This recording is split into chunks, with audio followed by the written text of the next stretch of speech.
அல்லாஹ்வின் தூதர் ஸல்லல்லாஹு அலைஹி வஸல்லம் எந்த செயலில் மென்மை இருக்கின்றதோ அதில் நன்மை இருக்கின்றது என்று சொல்லியிருக்காங்க. எந்த செயலில் மென்மை இருக்கின்றதோ அதில் நன்மை இருக்கின்றது. இப்போ மென்மையோடு செய்யப்படுகின்ற ஒரு காரியம் கைகூடாமல் போகாது என்றும் அல்லாஹ்வின் தூதர் ஸல்லல்லாஹு அலைஹி வஸல்லம் சொல்லியிருக்கின்றாங்க.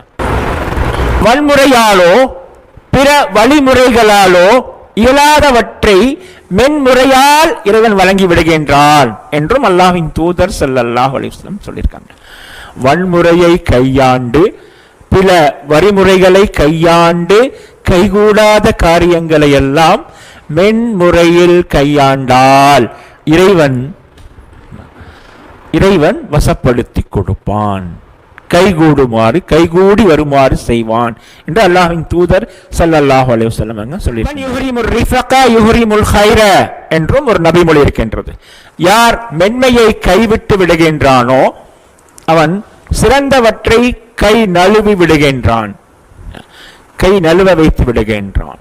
அவன் கைகளை விட்டு சிறந்தவையெல்லாம் சென்று விடுகின்றன. அப்போ மென்மை ரொம்ப அல்லாஹ் மென்மையானவன், மென்மையை நேசிக்கின்றான், மென்மையில் வெற்றியை தருகின்றான், மென்மையோடு இருக்க வேண்டும்.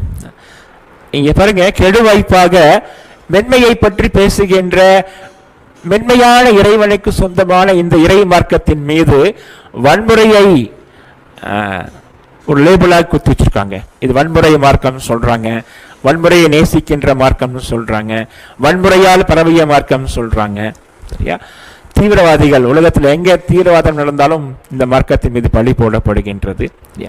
இந்த மார்க்கத்தை சாராதவர்கள், இந்த மார்க்கத்தை சார்ந்தவர்கள் வன்முறையை பிரயோகிக்காமல் போனாலும் யார் மூலமாவது வன்முறையை பிரயோகிக்க வைத்து இந்த மார்க்கத்தை சார்ந்தவர்கள் தான் என்கின்ற பிரச்சாரம், பொய் பிரச்சாரம் மேற்கொள்ளப்படுகின்றது. பொருந்தா கூட்டு, ஜவாதுன் அர்-ரிஃபகுன், ரஃபீக்குடைய மார்க்கம். ஆனால் இங்கே வன்முறைக்கு இடமே கிடையாது. பேசும்போது கூட ஃப்ரௌண்ட போய் அல்லாஹ் சுப்ஹானஹு வ தஆலா மூசா அலைஹிஸ்ஸலாம் பேச சொல்றான். கௌலன் லய்யின, மென்மையாக பேசுங்கள், மென்மையாக பேசுங்கள், இதயத்தை வருடும் சொற்களால் உரையாடுங்கள் என்று சொல்லி அனுப்புகின்றான். இந்த மார்க்கத்தின் மீது இப்படிப்பட்ட அவதூறு எல்லாம் சுமத்தப்படுகின்றது.